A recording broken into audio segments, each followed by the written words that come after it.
Nossa meditação em Lucas 22.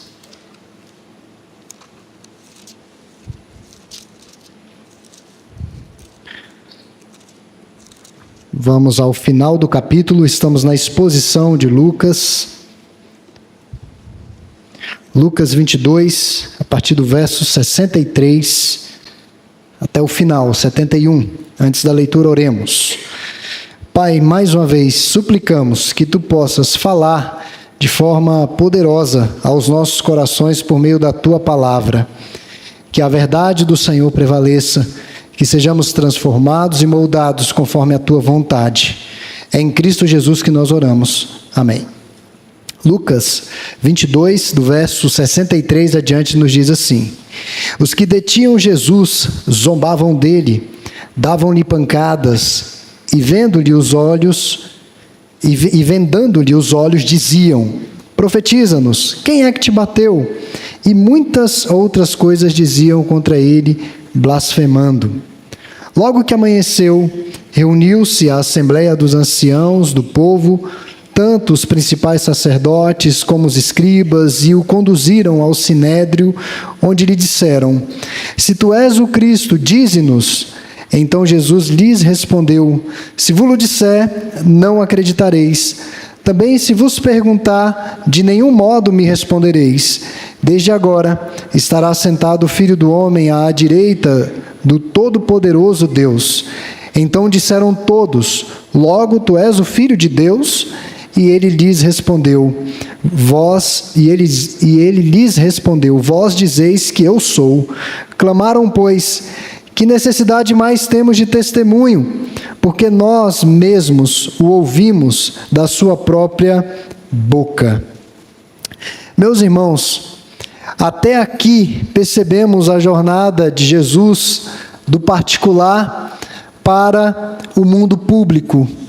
A narrativa dessa jornada de Jesus em direção à cruz inicia na intimidade do cenáculo, e essa narrativa vai evoluindo até chegarmos ao presente texto. Depois do momento de angústia de alma no Getsemane, Jesus é traído por Judas Iscariotes, preso pela turba e levado à casa do sumo sacerdote pelos chamados capitães do templo. E no pátio da casa do sumo sacerdote, Pedro nega Jesus 3 vezes, a passagem bíblica que vimos no domingo passado. O julgamento de Jesus Cristo é, sem dúvida alguma, um dos maiores escândalos que o direito penal poderia produzir. Em menos de 24 horas, Jesus foi preso, julgado, condenado à pena de morte e executado efetivamente. Assim, o julgamento de Jesus foi uma verdadeira fraude, uma verdadeira inversão da justiça. A temática que eu quero atribuir ao nosso sermão essa noite é o Senhor Jesus nos tribunais dessa terra. O Senhor Jesus nos tribunais desta terra. E as aplicações que eu vou fazer são tanto quanto audaciosas, mas firmadas em fatos que estão acontecendo no nosso país, nas cortes judiciais, inclusive na corte maior. Eu acredito que eu não serei preso por isso. Mas o julgamento de Jesus foi uma verdadeira fraude. De um lado, o sinédrio se preocupando mais com a religião, e de outro, Pilatos se preocupando com a política e com César, como que ele poderia transitar de forma melhor politicamente. E essas motivações interferiam de forma drástica nas decisões judiciais, que não foram fundamentadas em provas e alegações. O Estado, detentor do poder da espada, fez muitas vítimas ao longo da história, através de seus governantes. O julgamento de Jesus é apenas mais um exemplo de deturpação do devido processo legal. Eu não vou falar aqui como que deve ser o devido processo legal, mas eu quero aqui, nesse início, explicar o texto que lemos. A condenação de Jesus por blasfêmia, e aqui o final da narrativa é isso: condenação por blasfêmia pelo sinédrio foi ilegal. A lei exigia uma larga meditação antes de promulgar-se uma sentença condenatória. Havia necessidade de se pensar, de se ponderar o que havia acontecido. Não deram a Jesus nenhum direito de defesa, pois aqueles homens já haviam fechado seus olhos para a luz que resplandecia da vida de Cristo. Os servidores dos sacerdotes começam aqui no texto inicialmente que lemos, versos 63 a 65, começam a espancar ao Senhor. Os outros evangelhos descrevem que eles cuspiram no rosto do Senhor, que é realmente uma situação terrível, escarnecendo do Senhor, iniciando assim o cumprimento dos sofrimentos físicos que Jesus havia de padecer.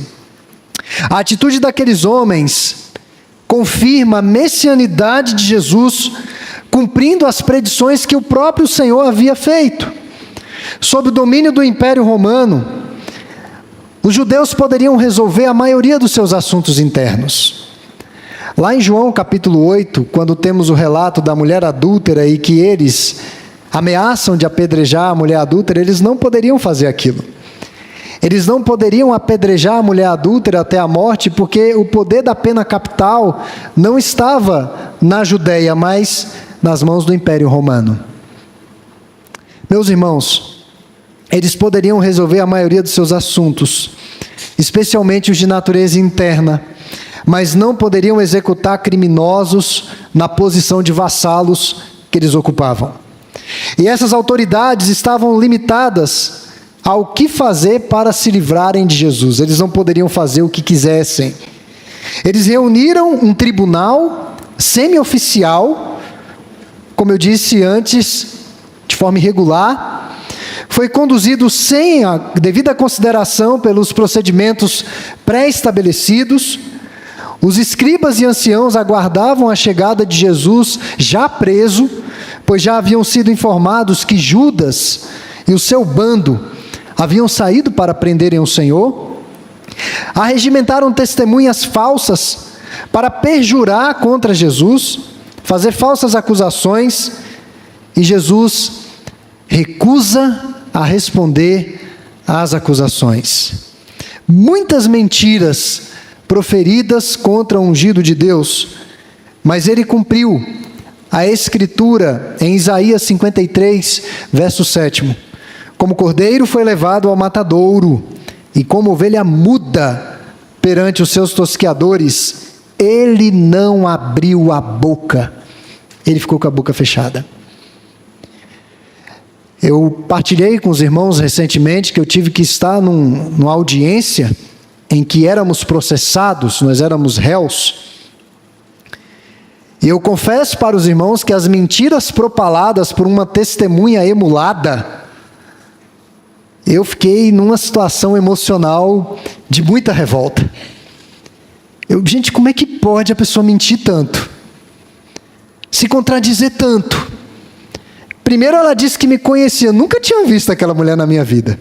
Depois ela disse que não me conhecia, na mesma audiência.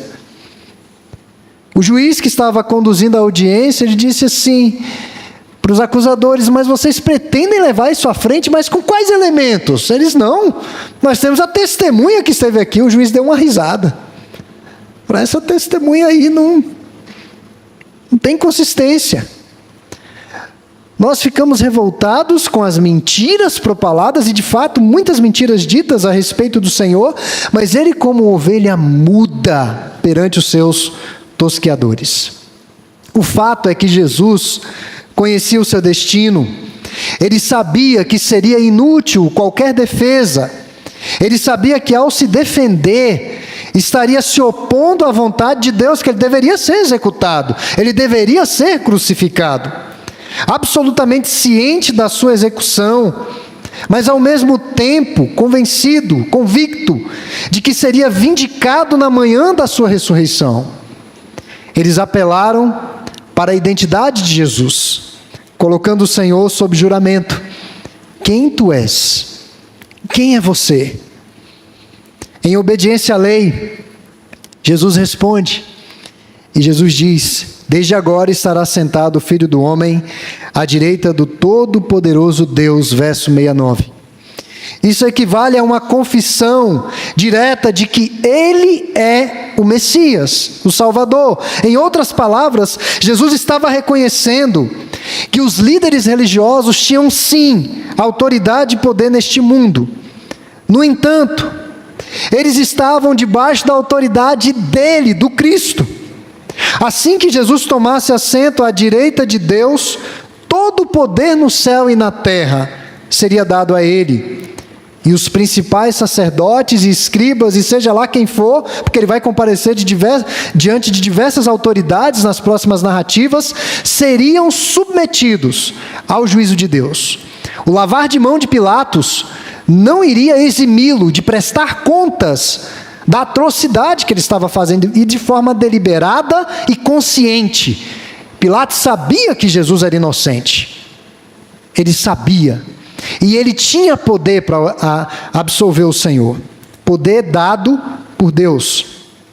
Em suma, Jesus estava alegando ser não somente o Messias, mas o Rei, o próprio Deus. As palavras de Jesus foram aqui rotuladas como palavras de blasfêmia. Mas Jesus não cometeu esse pecado aqui. Na lei judaica, a blasfêmia era usar o nome de Deus de modo ofensivo e ultrajante. E Jesus não faz isso aqui. Jesus falou a verdade, mas eles preferiram não acreditar em Jesus. Eles preferiram um outro caminho. Os próprios líderes religiosos cometeram perjúrio quando acusaram o Senhor de blasfêmia. E essa acusação, na verdade, foi uma forma de convencer os judeus. Mas para que Jesus fosse morto, eles precisariam ainda convencer o Império Romano. É trágico pensar, meus irmãos, que quando Jesus se coloca numa condição de entrega e de sacrifício por nossos pecados, ele não recebe a justiça da terra. Absolutamente injustiçado.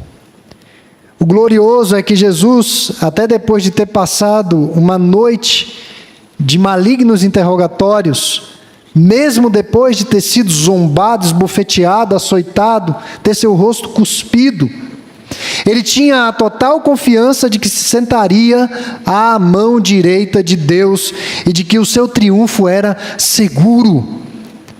Sua fé simplesmente desafiava os fatos, as evidências, o que estava diante dele. E aqui fica uma das aplicações que eu quero trazer à igreja essa noite.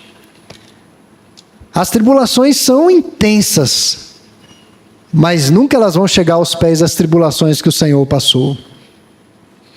Eu sou pastor já há quase 20 anos. Quase 20 anos. E eu já vi crentes padecerem de sofrimentos intensos, de sofrimentos que só terminaram com a morte, de sofrimentos que, se eu dissesse aqui nesse púlpito essa noite, você diria: eu não tenho condição nenhuma de passar por metade desses sofrimentos. E de fato não. Mas nenhum de nós, irmãos, passou o tamanho sofrimento que o Senhor Jesus padeceu. Ele sabia que teria que solver completamente o cálice da ira de Deus. Ele sabia disso, ele era consciente disso. Ele sente nas suas entranhas, no jardim do Getsêmani, das oliveiras ou das olivas prensadas, o seu próprio coração sendo prensado. Ele haveria de passar pela morte. E diante das autoridades zombadoras, agressoras, opressoras, injustas, ele se mantém mudo, desafiando os fatos. Meus irmãos, eu penso que um dos grandes ensinamentos que nós podemos depreender dessa passagem bíblica essa noite é qual a conduta que nós temos tido em face das tribulações que nos sobrevêm. Nós respondemos às tribulações embasbacados, perplexos, impressionados, abatidos, entristecidos, destruídos? Ou nós respondemos às provações com fé? Qual tem sido a nossa resposta? A resposta de Jesus foi de absoluta fé. Das poucas palavras que ele disse, ele reafirmou a sua identidade. Em nenhum momento ele pensou que os homens no final pudessem derrotar ou frustrar os propósitos de Deus. Em nenhum momento. Em nenhum momento. Quais aplicações que nós podemos fazer além dessa, da resposta com fé às provações? A segunda aplicação é que as autoridades ímpias, elas zombam de Cristo. Elas zombaram diante da face de Cristo. E elas continuam zombando de Cristo. Eles agem como se nunca fossem ser julgados pelo juiz de toda a terra. Eles escarnecem da nossa fé. Pensam que a existência se limita apenas a essa vida, apenas àquilo que vemos. Um dos maiores pecados das civilizações pós-cristãs é viverem absolutamente alienadas e com subestima em relação ao cristianismo, entregues ao materialismo, às filosofias e ideologias humanistas, que colocam o homem, seus desejos e prazeres no centro, que deturpam e distorcem o verdadeiro evangelho. Eles acham que não serão julgados. Eles serão severamente julgados por Deus. A Bíblia diz: ai daquele que acrescenta ou tira um tio da lei. Ai daqueles que criam um evangelho que se adeque aos desejos pecaminosos de uma sociedade que está caindo ribanceira abaixo. Eu já citei para os irmãos, quando o reverendo Adail era presidente da SBB, eles receberam uma proposição, uma proposta de uma Bíblia, essas Bíblias, com nomes, Bíblia do homem, Bíblia da mulher, e essas Bíblias que inventaram, Bíblia é Bíblia, é Escritura, é texto sagrado, mas a Bíblia do homossexual. E enviaram um projeto, obviamente, que a sociedade bíblica não aprovou. Mas teve quem publicasse. Ai deles, por acrescentarem palavras ao que Deus já estabeleceu. Eu tenho uma certa dificuldade com Bíblias, com comentários, e às vezes nós estamos em alguns debates e os crentes dizem assim: ah, pastor, mas está na Bíblia, mas é o comentário. Ah, mas é o título do texto. Esse título não está no texto original. É o texto bíblico. Nada pode ser acrescentado a ele. E meus irmãos, eles agem como se nunca fossem ser julgados. Como eles estão enganados. Haverá um acerto de contas com o Todo-Poderoso. É o que Jesus disse em outras palavras, que o Filho do Homem vai se assentar à direita do Deus Todo-Poderoso. Ele é o juiz de toda a terra. Meus irmãos, uma outra aplicação que eu quero fazer, embora não apareça aqui no texto que nós lemos, mas aparecem nos sinóticos Mateus e Marcos, quando o Senhor Jesus é agredido, eles cospem no rosto de Jesus. Durante a admissibilidade do impeachment de Dilma Rousseff, em 17 de abril de 2016, o país afundado numa crise econômica sem precedentes, no plenário da Câmara Federal, o então deputado Jean Willis cuspiu o rosto do também então deputado Jair Bolsonaro. E várias matérias foram feitas em relação a esse episódio vergonhoso. Uma das temáticas de uma das matérias era o oprimido oprimindo o opressor. O oprimido oprimindo o opressor. Sem dúvida alguma, uma atitude abjeta. Esse ato representou o absoluto desprezo de Willis a Bolsonaro e a tudo aquilo que ele representava. Indiscutivelmente, irmãos, quando nós olhamos os sinóticos, a ação que mais chama a atenção na passagem bíblica, que está relacionada à que vimos essa noite, é que eles cuspiram no rosto de Jesus, eles cuspiram no rosto de Deus. Eu não sei se os irmãos conseguem imaginar algo dessa natureza. Você discutir com a pessoa e cuspir no rosto dela. Um absurdo. Assim como hoje em dia, cuspir na face de alguém naquela época era uma expressão máxima de insulto e de desprezo. Ao cuspirem no rosto de Jesus, aqueles homens estavam desprezando de todo a autoridade de Jesus. Eles cuspiram no rosto do Deus homem. E meus irmãos, fazendo uma analogia, mesmo como cristãos, nós estamos sujeitos a fazermos tal ato. Mesmo como cristãos. Quantos cristãos não estiveram no nosso meio e cuspiram a face de Cristo? Quantos cristãos? Cuspir o rosto de Jesus, para nós, é uma atitude impensável. Mas fazemos isso de forma figurada, cada vez que pecamos contra Deus.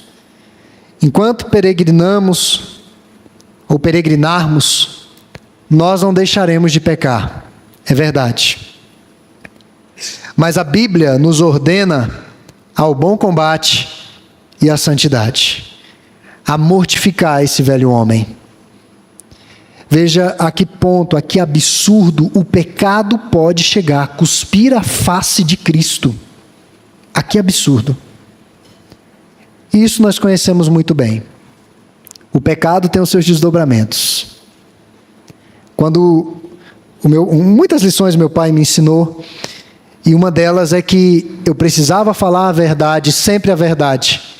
E ele dizia o seguinte: a verdade você só fala uma vez. Você não precisa fazer remendos. Você só fala uma vez. Mas a mentira, você precisa ficar complementando.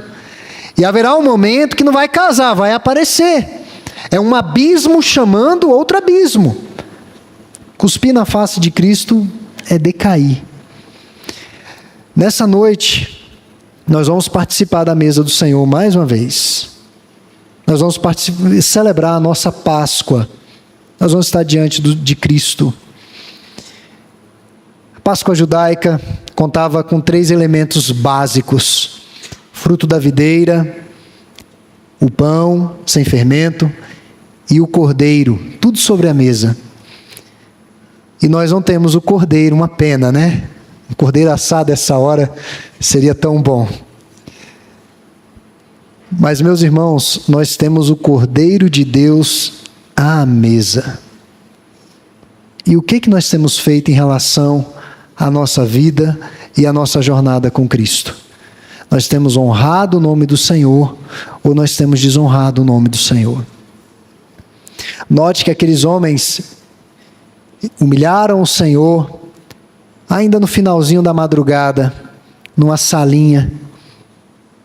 E geralmente os pecados acontecem no privado, na mente, no coração, no anonimato. O Senhor está te vendo também lá. Quando alguns são pegos, morrem de vergonha. Chegam e dizem: pastor, estou morrendo de vergonha do Senhor. Eu falei: você tem que ter, a pessoa que você menos tem que se preocupar é comigo. Você tem que se preocupar com Cristo. Eu não vou te julgar. É o Senhor. Então, eu quero deixar como algo para nós refletirmos ao longo dessa semana. A quem nós temos servido, afinal de contas? Nós temos servido a Cristo? Ou nós temos servido a nós mesmos? Nós temos honrado a Cristo? Ou nós temos caminhado de acordo com aquilo que nós pensamos? Porque eles julgaram que Jesus estava mentindo. Caminharam de acordo com os seus pensamentos, com a sua maneira de ver o mundo. Ou nós caminhamos de acordo com o que a palavra diz. Então, que Deus tenha misericórdia de nós, que Deus nos ajude essa noite a participarmos da mesa do Senhor de forma digna e que caminhemos de forma a honrar o nome dEle.